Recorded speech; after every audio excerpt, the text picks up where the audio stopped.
नमस्कार दोस्तों, मैं गोविंद मालविया आज़ाद आरपीएससी एकेडमी की ओर से आपका स्वागत करता हूं। राजस्थान अध्ययन जिलेवार सीरीज के अंदर आज हम चर्चा करने वाले हैं राजस्थान के अगले जिले चूरू के लिए।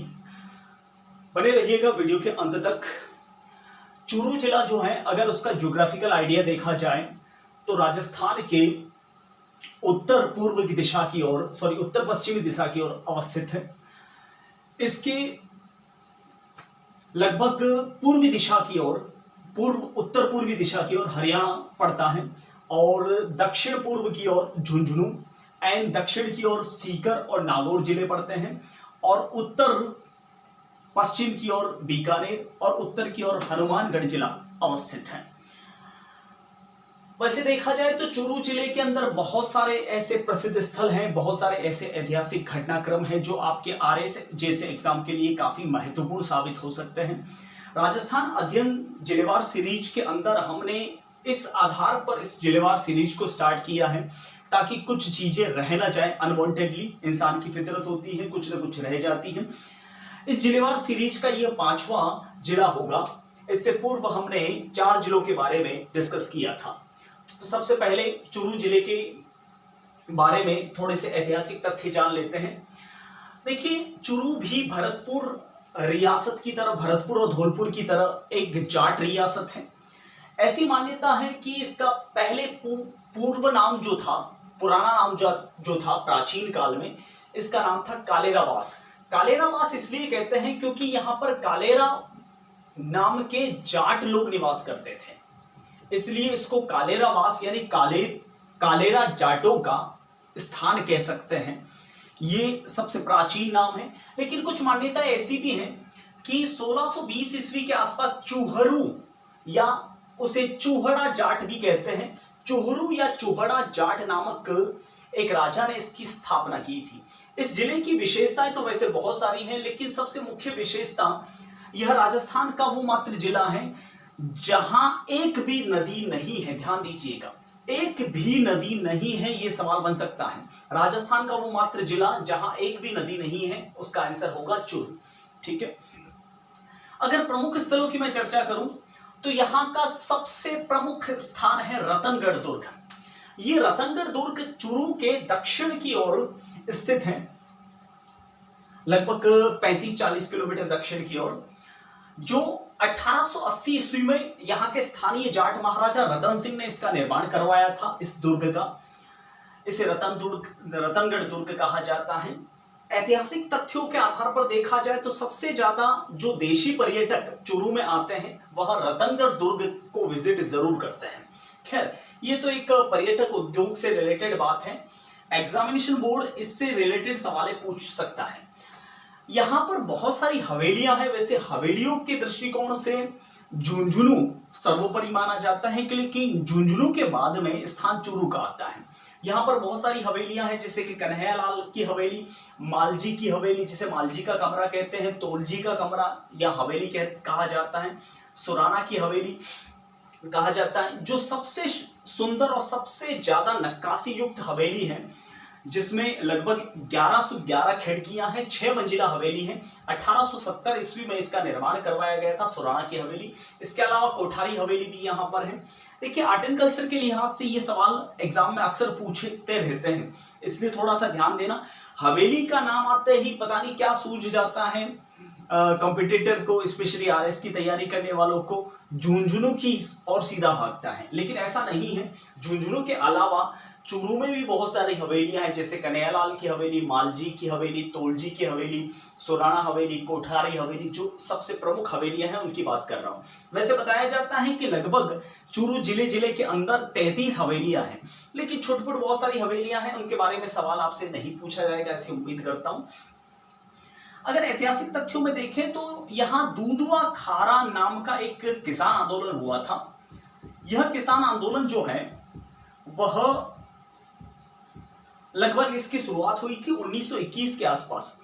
दरअसल आपको पता होगा, चूरू रियासत जो है पहले बीकानेर, चूरू जिला जो है वह बीकानेर रियासत का एक हिस्सा था।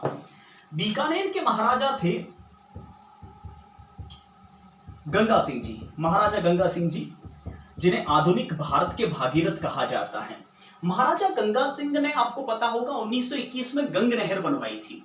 पश्चिमी राजस्थान में थार में पहली बार पानी लाने की वजह से उनको आधुनिक भारत का भागीरथ कहा था सर्व का हितकारिणी सभा ने। तो आधुनिक भारत के भागीरथ महाराजा गंगा सिंह ने पहली बार पश्चिमी राजस्थान में पानी लाया था सतलुज नदी के माध्यम से, और उस पानी पर एक टैक्स लिया जाता था। उस टैक्स को कहा जाता था आबियाना। देखिए, महाराजा गंगा सिंह ने अपने लिए तो पानी नहीं लाया था, जनता के कल्याण के लिए लाया था, लेकिन वहां के स्थानीय ठाकुर आबियाना नाम का कर लेते थे। इस कारण से दूधवा और खारा नामक स्थान पर एक किसान आंदोलन हुआ था। उस किसान आंदोलन का नेतृत्व किया था हनुमान सिंह, बीरबल सिंह और जीवन चौधरी ने। ये 3 किसान नेता थे। हम अक्सर किसान आंदोलनों की जब भी बात करते हैं, वैसे हिस्ट्री में हम काफी बारीकी से इन आंदोलनों के बारे में चर्चा करेंगे, लेकिन अभी ऊपर से सरफेसली मैं बता देता हूं। जब भी ऐसे किसान आंदोलनों की बात आती है तो हमें बिजोलियां, बेंगू और बूंदी और छुटपुट अलवर वगैरह, इसके बाहर हमारा दिमाग नहीं चलता। लेकिन एग्जामिनेशन बोर्ड को भी पता है कि वो छुटपुट आंदोलन नहीं देखेंगे और वहां से सवाल उठा लेते हैं। जैसे कि मैं आपको बता दूं, कांस्टेबल 2017 में सवाल उठाया गया था कि बीरबल सिंह नाम का जो किसान नेता थे वह किस आंदोलन से संबंधित है, तो बीकानेर किसान आंदोलन, जिसे दूधवा खारा किसान आंदोलन भी कहा जाता है। और इन बीरबल सिंह की हत्या कर दी गई थी। वहां पर थोड़ा सा जातिगत भेदभाव भी था, ये थोड़े एससी वर्ग से भी रिलेटेड थे, तो इन्हें पीट पीट कर मार दिया गया था और बहुत कम आयु के अंदर ये शहीद भी हो गए थे। तो बीरबल, सिर्फ आपने अकबर बीरबल सुना होगा, लेकिन आज पहली बार सुन रहे हो कि बीरबल सिंह नाम का एक किसान नेता भी था। ठीक है, ध्यान देना। और एक बार ये सवाल शायद मुझे अच्छी तरह से याद है, राजस्थान में वीमेन सुपरवाइजर का एग्जाम हुआ था। ठीक है, उसमें भी पूछा गया था कि कृष्ण दिवस या काला दिवस किस आंदोलन से संबंधित है, तो वो भी बीकानेर किसान आंदोलन से संबंधित है। और इसकी हम चर्चा करेंगे भरपूर राजस्थान की हिस्ट्री में। वैसे जो सीरीज चल रही है उस पर ध्यान दीजिएगा। तो दूधवा खारा किसान आंदोलन का एक प्रमुख पॉइंट रहा है ऐतिहासिक दृष्टिकोण से। थोड़ा सा ज्योग्राफिकल आइडिया देखा जाए तो ताल छापर नाम का यहाँ एक अभ्यारण्य है जो लगभग 719 वर्ग हेक्टेयर में फैला हुआ है। ताल छापर अभ्यारण्य काले हिरणों की वजह से, चिंकारे की वजह से और कूर्जा की वजह से काफी फेमस है। कूर्जा आपने सुना ही होगा, ये विदेशी पक्षी होते हैं जो साइबेरिया से आते हैं हर साल। ठीक है, तो ताल छापर में काफी आते हैं। यहाँ पर एक धर्म स्तूप भी बनाया गया है किशोरदास बिड़ला के द्वारा, जो बिड़ला खानदान के प्रमुख वारिस भी थे। उन्होंने एक धर्म स्तूप बनाया था और इस धर्म स्तूप यह लाल बलुए पत्थर से बना है और इस धर्म स्तूप पर श्रीमद् भगवत गीता के सारे श्लोक लिखे हुए हैं पूरी लगभग। उसी के पास में एक इंद्रमणि पार्क भी है जो बिड़ला खानदान के द्वारा ही बनाया गया है। हाँ, यहाँ पर द्रोणपुर नामक स्थान पर एक बीघाजी का स्मारक भी है। बीघाजी एक प्रमुख लोक देवता माने जाते हैं राजस्थान में। उन बीघाजी का द्रोणपुर में एक प्रमुख स्मारक बना हुआ है और द्रोणपुर के बारे में ये कहा जाता है कि पांडवों के गुरु द्रोणाचार्य ने इन्हें बसाया था, वहां की ऐसी मान्यता है। यहाँ पर एक तिरुपति बालाजी का मंदिर भी है, जो तमिलनाडु में तिरुपति बालाजी का जो मंदिर है उसी की तर्ज पर यह बनाया गया है। यहाँ पर वेंकटेश्वर भी कहते हैं। सोहनलाल जनोदिया नाम के एक जैन व्यापारी हैं, उन्होंने ये बनवाया था। यहाँ पर सहावा का गुरुद्वारा भी है। सिख पंथ के पहले धर्मगुरु जिनका नाम था गुरु नानक देव जी, और नानक देव जी के बाद में 10वें गुरु, यानी पहले और अंतिम गुरु 10वें गुरु गोविंद सिंह जी महाराज, फर्स्ट एंड लास्ट गुरु जो सिख पंथ के हैं, गुरु गोविंद सिंह जी और नानक देव जी महाराज, ये दोनों यहाँ सहावा में पधारे थे, तो उनके याद में यहाँ गुरुद्वारा बनाया गया है। यहाँ पर प्रसिद्ध सालासर बालाजी का मंदिर है, बालाजी हनुमान जी का मंदिर है। ये मंदिर कहते हैं कि लगभग 2 से 3 हजार वर्ष पुराना मंदिर है, ऐसी मान्यता है। अब ये किसने बनाया था ये कुछ आइडिया नहीं है। ददेरवा एक प्रमुख धार्मिक स्थल है। ये ददेरवा वो स्थल है जहां पर राजस्थान के प्रसिद्ध लोक संत लोक देवता गोगाजी चौहान का जन्म हुआ था। गोगाजी चौहान का जन्म हुआ था। ददेरवा को गोगामेडी भी कहा जाता है, जहां पर गोगाजी का जन्म हुआ था। तो ये ददेरवा इनका प्रमुख धार्मिक स्थल है। यहाँ चूरू के अंदर जसनाती संप्रदाय की प्रधान पीठ भी है। ध्यान दीजिएगा, जसनाती संप्रदाय वो पीठ है जो अग्नि नृत्य करते हैं। अग्नि नृत्य मतलब अंगारों पर नाचते हैं ये जसनाती साधु, तो इनकी प्रधान पीठ है। चूरू के अंदर पालर पानी की व्यवस्था की गई है। राजस्थान का वो मात्र जिला है जहां पर बरसाती पानी को यानी पालर पानी को यानी बहते हुए पानी का स्टोरेज किया जाता है।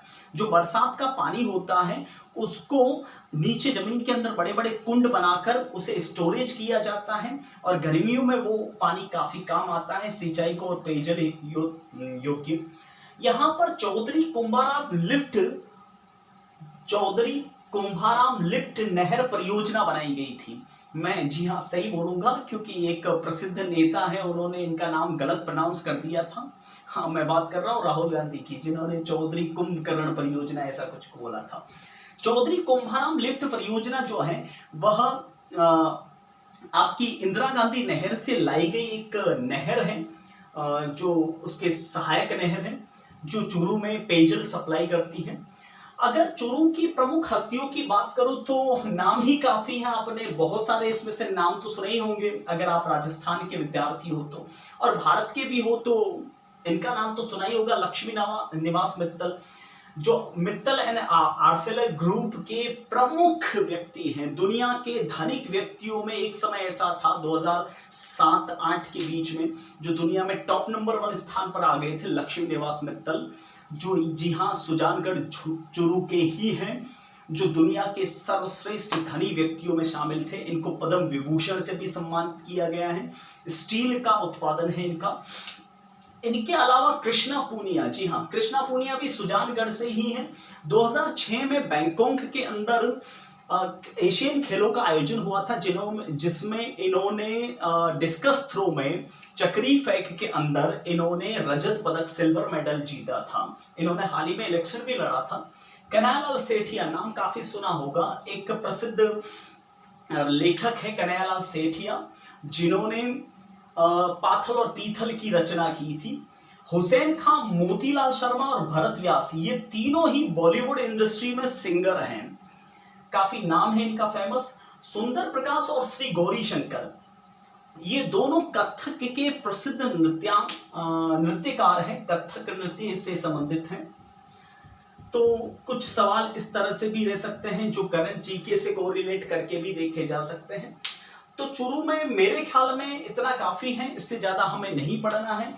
ज्योग्राफी और यहाँ के इतिहास और कला संस्कृति का हम अलग से देखेंगे, लेकिन हम ओवरऑल यहाँ पर इसलिए देख रहे हैं जिलेवार अध्ययन सीरीज ताकि कुछ चीजें रह ना जाए। बाकी ज्योग्राफी, हिस्ट्री और आर्ट एंड कल्चर का तो पूरा हम अलग से देखेंगे।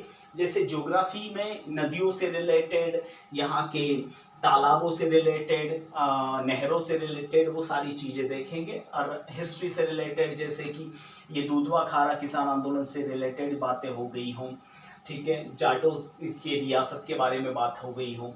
आर्ट एंड कल्चर में जैसे कि लोक देवताओं के बारे में, संत संप्रदाय के बारे में, ये तो हम सारी चीजें वैसे भी बारीकी से देखेंगे। लेकिन ऊपर से जिलेवार अध्ययन सीरीज के अंदर फिलहाल चूरू जिले में इतना ही। मिलते हैं आपको अगले जिले में। फिलहाल के लिए धन्यवाद, बाय, थैंक यू, जय हिंद।